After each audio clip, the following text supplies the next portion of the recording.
সম্প্রতি কংগ্রেসের প্রাক্তন সাংসদ অধীর রঞ্জন চৌধুরী মমতা বন্দ্যোপাধ্যায় এই যে নীতি আয়োগের বৈঠকে যোগ দিয়েছেন এবং তারপর বেরিয়ে এসেছেন, এই বিষয়টা নিয়ে কটাক্ষ করেছেন মমতা বন্দ্যোপাধ্যায়কে। এবং অধীর রঞ্জন চৌধুরী বলছেন, মমতা বন্দ্যোপাধ্যায়ের ব্যাপারটা হচ্ছে, আমি মমতা বন্দ্যোপাধ্যায়, আমি সব করতে পারি, আমি সব বলতে পারি, তোমরা যাই বলো না কেন, যাই ভাবো না কেন, বাইরে বলবো জোটে আছি, কিন্তু ভেতরে ভেতরে আসলে উনি মশারির ভেতর মশারি তৈরি করছেন, না শ্যাম রাখছেন না কুল রাখছেন। আগে থেকে উনি বলেই দিয়েছিলেন কি করবেন, সেই অনুযায়ী কাজ করেছেন, বলেইছিলেন আমি যাব, বলতে না দিলে বেরিয়ে আসবো। একদম স্ক্রিপ্টে সাজানো নাটক যেমনটা ছিল তেমনটাই মমতা বন্দ্যোপাধ্যায় করেছেন। আর এরপরেই অধীর রঞ্জন চৌধুরী বলেন, মমতা বন্দ্যোপাধ্যায়ের এই মুহূর্তে সব থেকে বড় সমস্যা হচ্ছে যে উনি কিছুতেই ওই রাহুল গান্ধীর জাতীয় রাজনীতিতে উত্থান এইটা সহ্য করতে পারছেন না, এইটা তার সব থেকে বড় সমস্যা। মমতা বন্দ্যোপাধ্যায়ের মনে প্রাণে একটা অদ্ভুত ঈর্ষা জন্ম নিয়েছে, আর সেই কারণেই উনি এসব কাজকর্ম করছেন। আসলে মমতা বন্দ্যোপাধ্যায় এই মুহূর্তে নিজেকে জাতীয় নেত্রী হিসেবে সামনে তুলে ধরে তার প্রাসঙ্গিকতা প্রতিষ্ঠা করার চেষ্টা করছেন, আর সেই চেষ্টা থেকেই তিনি এই সমস্ত কাণ্ডকারখানা করছেন। দেখুন, মুখ্যমন্ত্রী মমতা বন্দ্যোপাধ্যায় যখন বলেছিলেন যে উনি নীতি আয়োগের বৈঠকে যোগ দিতে যাচ্ছেন, তখনই বেশ কিছু প্রশ্ন শুরু হয়েছিল চারিদিক থেকে। যেমন বলা হচ্ছিল যে কেন উনি যাচ্ছেন, কারণ আগে যেটা ইউপিএ জোট ছিল, যেটাকে এখন ইন্ডিয়া বলা হয়, সেই ইন্ডিয়া জোটের মধ্যে থেকে তো ইন্ডিয়া জোটের মুখ্যমন্ত্রীরা বলেছেন যে তারা যাবেন না, কংগ্রেসের মুখ্যমন্ত্রীরা যাচ্ছেন না, তারা বয়কট করেছেন। তাহলে মুখ্যমন্ত্রী মমতা বন্দ্যোপাধ্যায় কেন যাচ্ছেন? তিনিও তো ইন্ডিয়া জোটের মধ্যেই রয়েছেন। তো এরপরে মমতা বন্দ্যোপাধ্যায় নীতি আয়োগের বৈঠকে যান। যাওয়ার সময় তিনি বলেই দিয়েছিলেন যে আমাকে যদি কথা বলতে দেওয়া হয় বলবো, আর যদি না বলতে দেওয়া হয় তাহলে আমি আসলুম। যেমন বলা তেমন কাজ, মমতা বন্দ্যোপাধ্যায় নীতি আয়োগের বৈঠকে গেছেন। তারপর সেই বৈঠক থেকে বেরিয়ে এসে উনি অভিযোগ করেছেন যে ওনাকে কথা বলতে দেওয়া হয়নি। আবার কেন্দ্রের তরফ থেকেও একটা বিবৃতি জারি করা হয়েছে, সেখানে বলা হয়েছে যে দেখুন, ওনাকে কথা বলতে দেওয়া হয়েছিল, কিন্তু নির্দিষ্ট সময়সীমা ছিল, মমতা বন্দ্যোপাধ্যায় সেই সময়সীমা অতিক্রম করছিলেন। এবার এক্স্যাক্টলি কি হয়েছে সেটা তো জানা সম্ভব নয় আমাদের পক্ষে, কারণ বাইরের কেউ তো সেখানে টন্টি দিয়ে বসেছিল না দেখার জন্য যে কাকে বলতে দেওয়া হচ্ছে, কাকে হচ্ছে না, কখন কাকে থামিয়ে দেওয়া হয়েছে। আপাতত এই কথাটা সামনে এসেছে, দুদিকের তরফ থেকে কি কি অভিযোগ করা হচ্ছে। এবার আমাদের কাছে তো আর সেই রাত বিরেতে গোপন সূত্রে খবর কেউ দিয়ে যাবে, রাত বিরেতে কান্নাকাটি করবে, সেরকম কেউ নেই। তাই এই বিষয়টা নিয়ে আমরা আর কিছু বলছি না। আপাতত দুদিক থেকে দুটো অভিযোগ সামনে এসেছে। একজন বলছেন কথা বলতে দেওয়া হয়নি, আরেকজন বলছেন নির্দিষ্ট সময়সীমা ছিল, উনি সময়সীমা অতিক্রম করছিলেন। আপাতত মমতা বন্দ্যোপাধ্যায়ের সমর্থক যারা রয়েছেন তারা মমতা বন্দ্যোপাধ্যায়ের কথা বিশ্বাস করছেন, বিজেপির সমর্থক যারা রয়েছেন তারা বিজেপির কথা বিশ্বাস করছেন। কিন্তু এখানে দুটো গুরুত্বপূর্ণ প্রশ্ন কিন্তু থেকেই যাচ্ছে। একটা প্রশ্ন, মমতা বন্দ্যোপাধ্যায় তাহলে নীতি আয়োগের এই বৈঠকটায় গিয়েছিলেন কেন? এবং দ্বিতীয় যে বিষয়টা সেটা হচ্ছে, মমতা বন্দ্যোপাধ্যায় বিরোধী জোটে থাকার পরেও সেখান থেকে তিনি একটু আলাদা হয়ে স্বতন্ত্র একটা জায়গা তৈরি করার চেষ্টা করছেন কি? হ্যাঁ, জোটে তিনি আছেন, কিন্তু তারপরেও জোটের মধ্যে থেকেও তৃণমূল কংগ্রেসের জন্য সাইড দিয়ে একটা আলাদা জায়গা বের করার চেষ্টা কি মমতা বন্দ্যোপাধ্যায় করছেন? কারণ সেই খবরটাই কিন্তু বারংবার চোখের সামনে উঠে আসছে।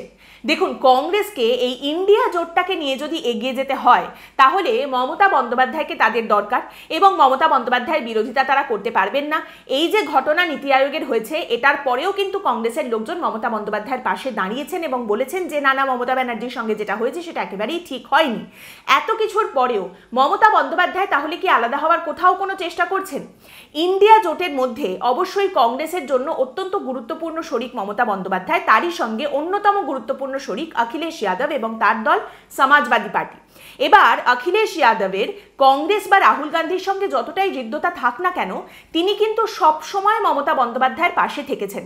তার নিজের দলের সাংসদ জয়া বচ্চনকে কখনো তিনি পাঠিয়েছেন মমতা বন্দ্যোপাধ্যায়ের দলের হয়ে প্রচার করার জন্য, কখনো উত্তরপ্রদেশে অখিলেশ যাদব একটা সিট ছেড়ে দিয়েছেন তৃণমূল কংগ্রেসের লড়াই করার জন্য। আবার এইবারে 21শে জুলাই আপনারা সকলেই জানেন, অখিলেশ যাদব কিন্তু এসেছিলেন পশ্চিমবঙ্গে। তিনি তৃণমূল কংগ্রেসের এই শহীদ দিবসের যে দিনটা পালন করা হয়েছে সেই মঞ্চে দাঁড়িয়ে বক্তব্যও রেখেছেন। এখন কথাটা হচ্ছে, কংগ্রেসের এই বিরোধী জোটের জন্য যেরকম একদিকে মমতা বন্দ্যোপাধ্যায়কে দরকার, অখিলেশ যাদবকেও দরকার, এবং তার সঙ্গে অবশ্যই কংগ্রেসের দরকার মহারাষ্ট্রের বিরোধী জোটকে। আপাতত মহারাষ্ট্রে আসন্ন বিধানসভা নির্বাচন রয়েছে, সেখানে বিরোধী জোট কিরকম ফলাফল করে, কতটা তারা প্রভাবিত করতে পারে রাজনীতিকে, তার উপরেও অনেক কিছু নির্ভর করবে। তো এই রকম যখন পরিস্থিতি, তখন টাইমস অফ ইন্ডিয়ায় অত্যন্ত ইন্টারেস্টিং একটি খবর প্রকাশিত হয়েছে এবং সেখানে বলা হচ্ছে, তৃণমূলের তরফ থেকে পার্লামেন্টে তৃণমূল কংগ্রেসের সাংসদদের একটা আলাদা করে বসার জায়গা নেগোশিয়েট করার জন্য তৃণমূল কংগ্রেস স্পিকার ওম বিড়লার সঙ্গে কথা বলতে গিয়েছিল। এখন আপনারা জানেন যে পার্লামেন্টে শাসক দলের সাংসদরা একদিকে বসেন, বিরোধীরা আরেক দিকে বসেন।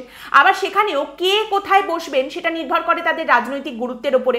মানে আপনি খেয়াল করে দেখবেন প্রধানমন্ত্রী, স্বরাষ্ট্রমন্ত্রী, প্রতিরক্ষামন্ত্রী তারা একদম সামনের সারির দিকে বসেন, তার পেছনে থাকেন অর্থমন্ত্রী, এবং এইভাবে রাজনৈতিক গুরুত্ব অনুযায়ী আপনার বসার জায়গা ঠিক হয়।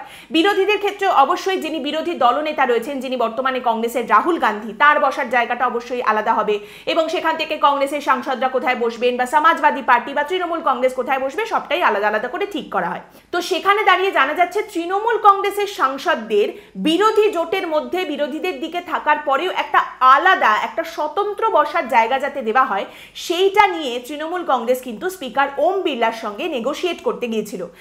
স্পিকারের সঙ্গে তারা কথা বলতে বা দর কষাকষি করতে গিয়েছিল। এই বিষয়টা সামনে আসার পরেই অবশ্যই নানা রকম প্রশ্ন তৈরি হয়েছে।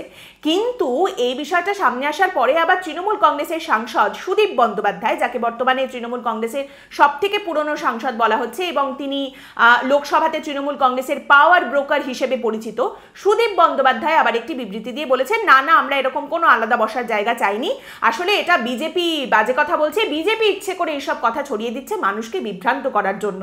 কিন্তু এখানে ইন্টারেস্টিং আরও একটা ব্যাপার আছে।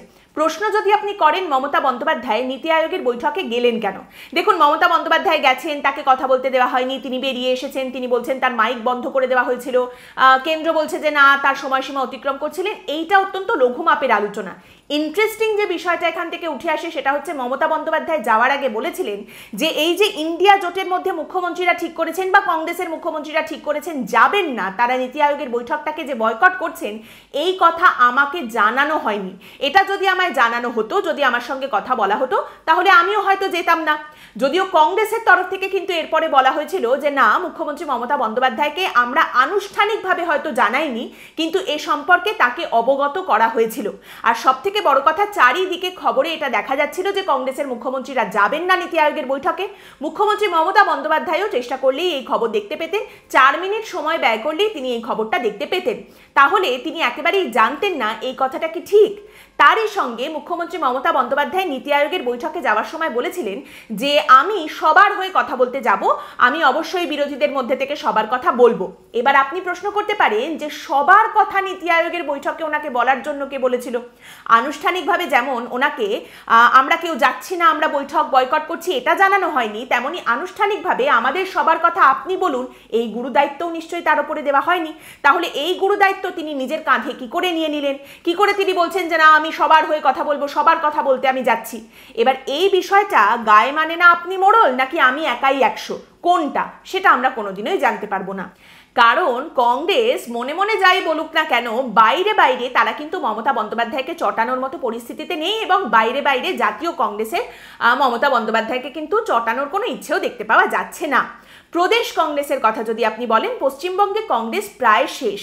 অধীর রঞ্জন চৌধুরী এবং তার সঙ্গে কিছু মানুষ আরও পড়ে রয়েছেন যারা কংগ্রেসের মধ্যে থেকেও পশ্চিমবঙ্গে মমতা বন্দ্যোপাধ্যায়ের বিরোধিতার চেষ্টা করছেন। কিছু মানুষ ছিলেন যারা কংগ্রেসের মধ্যে থেকে তৃণমূলের বিরোধিতা করার চেষ্টা করছিলেন, তারা বেরিয়ে এখন বিজেপিতে চলে গেছেন। কেউ টিকিট পেয়ে লড়েছেন, কেউ পাননি, কেউ হয়তো আগামী দিনে টিকিট পাবেন কিনা সেই আশা করছেন। এবার আগামী দিনে কংগ্রেসের লড়াই যদি পশ্চিমবঙ্গের নির্বাচনে আপনি দেখেন, সেখানে খুব আলাদা কিছু দেখতে পাওয়া যাবে কিনা, বাম কংগ্রেসের জোট আবার দেখতে পাওয়া যাবে কিনা সেটা এখনই বলা যাচ্ছে না। লোকসভা নির্বাচনে বাম কংগ্রেসের জোট সেভাবে কোনো ছাপ ফেলতে পারেনি।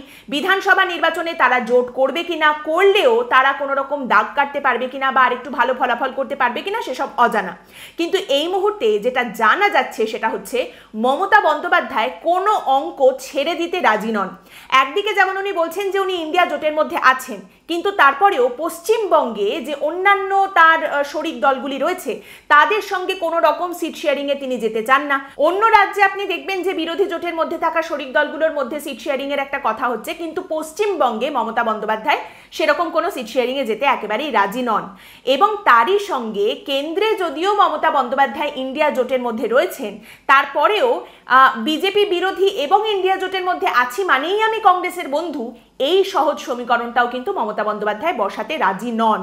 এই মুহূর্তে তৃণমূল কংগ্রেস আবার তার পুরনো খেলার জায়গায় ফিরে যেতে চাইছে, যেখানে ক্ষমতায় থাকলেও তার কথা চলে, আবার বিরোধিতার জায়গা হলেও তার কথা চলে। মমতা বন্দ্যোপাধ্যায় এবং তৃণমূল কংগ্রেসের বহুদিনের এটা ইচ্ছা যে জাতীয় রাজনীতিতে তারা গুরুত্বপূর্ণ প্লেয়ার হিসেবে উঠে আসবে, জাতীয় রাজনীতির খেলোয়াড় হবে।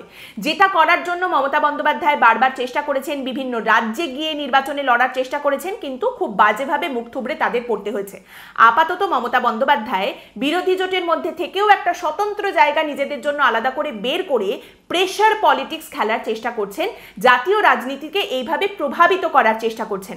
এখন দেখার বিষয় এটাই যে এতে মমতা বন্দ্যোপাধ্যায় কতটা সফল হন, নাকি আবারও 2 পা এগিয়ে 10 পা পিছিয়ে যেতে হয়, যে পরিস্থিতি তৃণমূল কংগ্রেসের জন্য এর আগেও হয়েছে।